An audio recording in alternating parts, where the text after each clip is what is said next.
Guys, কেমন আছো তোমরা সবাই? আশা করছি সবাই খুব ভালো আছো। আরো একটি নতুন মিনি ব্লগে তোমাদের সকলকে ওয়েলকাম। সকাল থেকে কি কি কাজকর্ম করলাম, কি কি রান্না করলাম, চলো আজকে ভিডিওতে সবটাই শেয়ার করি। অনেকদিন ধরে কোথাও ঘুরতে যাওয়া হচ্ছে না, তাই ভাবলাম সংসারের টুকিটাকি কাজকর্ম যা যা করি তোমাদের সাথে শেয়ার করে নি। দেখো, সকালবেলা ঘুম থেকে উঠে আমার বোনকে বলেছিলাম পুজোটা দিয়ে দিতে, তাই ও কিন্তু পুজো দিয়ে দিয়েছে। আর আমার কিন্তু এদিকে রান্নাও হয়ে গেছিলো সকালবেলাকার, তাই আমি এখন স্নান টান করে ঠাকুরের প্রসাদ নামিয়ে চলে এসেছি সোজা রান্নাঘরে, কারণ এখন করতে হবে দুপুরের রান্না। এই দেখো, আমি যখন রান্না করতে যাব তখন ঘোষ দাদু চলে এসেছিল, তাই দুধটা আমি তাড়াতাড়ি করে নিয়ে গরম করে রেখে দিয়েছি। আর এখানে ভাত বসিয়ে রেখেছিলাম, সকালবেলা আলু সেদ্ধ আর ডিম সেদ্ধ ছিল, ওই দিয়েই বোন খেয়ে নিয়েছিল। আজকে তোমাদের দাদাভাই বাড়িতে নেই, তাই ভাবলাম চলো আজকে আমার মন মতো রান্না করি। এই যে আমি দেখো মাছটা ভিজিয়ে রেখেছিলাম, ফ্রিজে ছিল বলে পুরো বরফ হয়েছিল, কিছুতেই মাছটা নরমই হচ্ছিল না। অনেকবার জল পাল্টানোর পরেও তাও একটুখানি শক্ত শক্ত ছিল। আর আমি ভাবলাম ততক্ষণে সবজিটা কেটে নিই। আর আমি আজকে কেটেছিলাম কুমড়ো আর আলু। আজকে এই দিয়ে রান্না করব, যেহেতু ও বাড়িতে নেই, আর ও বাড়ি থাকলে রান্না করতেই পারতাম না, কারণ ওর কুমড়ো একদমই ভালো লাগে না। আমি ওর পছন্দ অনুযায়ী রান্না করি, আমি কখনোই রান্না করতে পারি না কুমড়ো, তাই আজকে সেই সুযোগটা হাতছাড়া করিনি। এখন দেখো মাছটা যে নরম হয়ে গেছে, কিন্তু কড়াইতে তেল দিয়ে দিয়েছি গরম হওয়ার জন্য। আর এখন আমি মাছে লবণ হলুদ মাখিয়েও নিচ্ছি। আর আমি এই যে ফ্রিজে কোনো মাছ টাছ রাখলে এরকম টিফিন বাটিতে করেই রেখে দিই, তাহলে তুলতে সুবিধা হয়। স্টিলের টিফিন বাটিতে খুব অসুবিধা হয়, ঢাকনাটাই আমি খুলতে পারি না। তো তেল গরম হয়ে গেছে, আর এক এক করে আমি মাছগুলো এর মধ্যে দিয়ে দিচ্ছি। আর 2 পিস পেটির মাছ ছিল, আমি তো ভাবছিলাম এগুলো তো ভীষণ ফুটবে, তো সেরকমই একটু একটু ফুটছিল, কারণ একটুখানি ওই মাছের পেটি ছিল, তো ওটার জন্য খুবই তেল ছিটে ছিটে আসছিল। আর আমার বোন পাশে দাঁড়িয়ে দাঁড়িয়ে আমার বোনকে একটু রান্না শেখাবো। তারপরে ভাবি থাক, দরকার নেই, ও বড় হলে একাই শিখে যাবে। আমাকেও কেউ হাতে ধরে রান্না শিখিয়ে দেয়নি, আমি অটোমেটিক্যালি রান্না শিখে গেছি। যাই হোক, এখন বোনের সাথে কি একটা কথা বলতে বলতে দেখো তেলটা ছিটে এসেছে, আর আমি পুরো ভয় পেয়ে গেছিলাম। তারপরে আমার বোন একটুখানি ওর কেরামতি দেখাতে গেছিল, ও বলছিল ও নাকি মাছগুলো কি বলতো, আমি ভয় পাচ্ছিলাম দেখে ও বলছে যে আমি পারবো। মানে যে পারে না সেই বলছে যে সাহস দেখে আমি পারবো, কিন্তু লাস্টে নিজেই ভয় পেয়ে গেছে আর বলছে নে তুই তোর মাছ রান্না কর, আমি বাবা পারবো না। এই দেখো, যে ওই তেলটা ছিল ওইটা হচ্ছে ফুলে গেছিল, ওর জন্যই বারবার করে তেলটা ছিটে আসছিল। তো আমি মাছটা খুব বেশি কড়া করে ভাজিনি, নর্মাল ভেজেছি। যদি আমি আলু সেদ্ধ ভাতের সাথে খেতাম তাহলে একটু কড়া করে ভাজলেই ভাল লাগে, যেহেতু তরকারি দিয়ে খাবো তার জন্য আমি কিন্তু একটুখানি কম কড়াই ভেজেছি। তো তারপরে ওই তেলের মধ্যে আমি আলুগুলো যে কেটে রেখেছিলাম ওগুলো দিয়ে দিয়েছি। আর এখন আমি আমার বোনকে বোঝাচ্ছিলাম আলু কেমন ভাবে কাটতে হয়।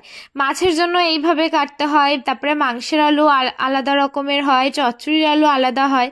আর আলুর পরিমাণ আমি একটু বেশিই দিয়েছি, আর আলু খেতে আমার খুব ভালো লাগে, তাই দিন দিন কেমন আলুই হয়ে যাচ্ছি। তো এদিকে আলু ভাজতে ভাজতে আমি টমেটোটা কেটে নিয়েছিলাম, কারণ ফোড়ঙে দেবো। আর যে কুমড়ো কেটে রেখেছি কুমড়োটা আমি এর মধ্যে দিয়ে দিয়েছি। কুমড়োটা খুব বেশি ভাজবো না, নাহলে এমনি পুরো গলে যাবে, তাই খুব অল্প পরিমাণে কুমড়ো কিন্তু আমি ভেজে নেবো। দেখো এক এক করে কুমড়োর মধ্যেও কিন্তু আমি লবণ হলুদ দিয়ে দিয়েছি, দেওয়ার পরে এটা ভেজে আমি এটা রান্না করছি। আর ভাবছি আমার বরটা যদি আজকে থাকতো তাহলে ও একদমই তো এই তরকারি খেতেই চাইতো না, ওকে হয় বেগুন দিয়ে নাহলে ছিম দিয়ে আমাকে তরকারি করে দিতে হতো। তো যাই হোক, এখন আমি কুমড়োগুলো ভাজতে ভাজতে লঙ্কাগুলোও কেটে নিয়েছি। আমি যেহেতু এক এক করে সমস্ত সবজিগুলো ভেজে নিয়েছি, আমার বোন ওই দেখে ভাবছে মনে হয় রান্না করা খুবই সহজ। সত্যি রান্না করা কিন্তু খুবই সহজ, যে পারে তার কাছে লাগে, আর যে পারে না তার কাছে কিন্তু কঠিনই লাগে, তাই না? তো যাই হোক, ওই তেলের মধ্যে একটু জিরে ফোড়ন দিয়েছিলাম আর একটু শুকনো লঙ্কা, তারপরে একটু টমেটো কুচি আর কাঁচা লঙ্কা কুচি দিয়ে কিন্তু আমি আলু আর ওই ভেজে রাখা কুমড়োটা দিয়ে এক এক করে ওর মধ্যে মশলাগুলো দিয়ে দিচ্ছি। ফার্স্টে দিয়েছিলাম জিরের গুঁড়ো, তারপরে একটুখানি কাশ্মীরি লঙ্কার গুঁড়ো, একটু হলুদ আর একটু লবণ, আর হচ্ছে একটু আদা কুচি দিয়েছিলাম। কুচি বলতে কি বলতো, একটু গ্রেট করে দিয়েছিলাম আর কি।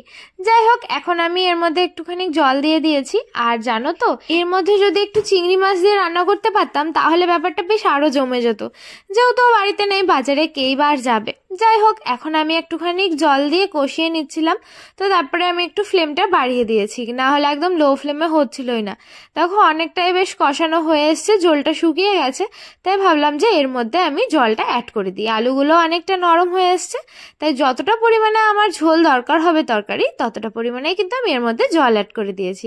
এবার এই জলটা অ্যাড করে খানিকক্ষণ ঢেকে রেখে দেবো। আর ততক্ষণে আমার খিদে পেয়ে গেছে, কারণ অনেকটাই বেলা হয়ে গেছে। তাই আমি ভাবলাম চলো দুটো বিস্কুট খেয়ে নিই। মানে মাঝে আমি এরকমই করি, রান্না করতে করতে দুটো বিস্কিট কিংবা ফল থাকলে ফল খেয়ে নিই। এদিকে তো আমার বিস্কিট খাওয়া কমপ্লিট, আর দেখি ততক্ষণ আমার ঝোলটাও টকবক করে ফুটে এসছে। তাই আমি মাছগুলো কিন্তু এর মধ্যে দিয়ে দিয়েছি। তারপরে খানিকক্ষণ ঢাকা দিয়ে রেখে দেবো, তাহলেই কিন্তু আমার আজকে এই কুমড়ো আলু দিয়ে রুই মাছের ঝোল পুরো কমপ্লিট হয়ে যাবে। অবশ্য আমি লাস্টে একটা ভাজা মশলা দিয়েছিলাম।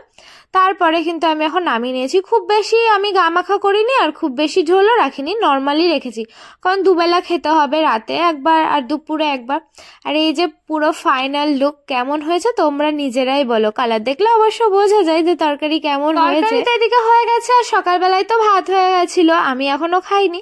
তাই ভাবলাম তাড়াতাড়ি করে খেতে বসে পড়ি। তার আগে দেখি বাসনপত্র হয়ে গেছে অনেক, তাই আমি তাড়াতাড়ি করে এখন মেজে নিচ্ছিলাম সব। আমি এই করি জানো তো, রান্নার পরে বাসনগুলো পড়ে থাকলে কেমন একটা যেন লাগে যতক্ষণ না মাজা হয়।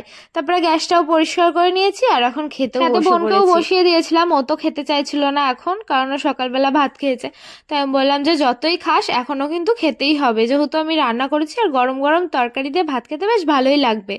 তো আমি এখন নিজেরটাও বেড়ে নিয়েছিলাম, সাথে বোনকেও দিয়ে দিয়েছি। আর আমার বোন তো কুমড়ো খেতে চাইছে না, তাই ও বলছে যে আমাকে একদম কুমড়ো দিবি না, কিন্তু আমি তোকে জোর করে দেখো কুমড়োগুলো দিয়ে দিয়েছি। কুমড়ো দিয়ে মাখিয়ে খেতে কিন্তু বেশ ভালো লাগে। তো আমি এখন একটু খেয়ে দেখবো যে কেমন আমি রান্না করেছি, কতটা গিন্নি হয়ে গেছি আমি। তো আমি একটু আলু আর একটু ঝোল আর একটু কুমড়ো দিয়ে বেশ ভালোভাবে মাখিয়ে নিয়েছি। আর ভাতটা না ঠান্ডা ছিল, বাট তরকারিটা গরম ছিল, ওর জন্য কোনো রকম কোনো কিছু হয়নি, বেশ ভাল লাগছিল। আর তার সাথে একটু মাছটাও খেয়ে দেখলাম, মাছটাও তো প্রচণ্ড গরম ছিল। মানে এত টেস্টফুল রান্না করেছি, নিজেরই কি ভাল লাগছিল জানো তো। তাই আর ওয়েট না করতে পেরে বোনকে বললাম যে তুইও একটুখানি খেয়ে বল যে কেমন হয়েছে।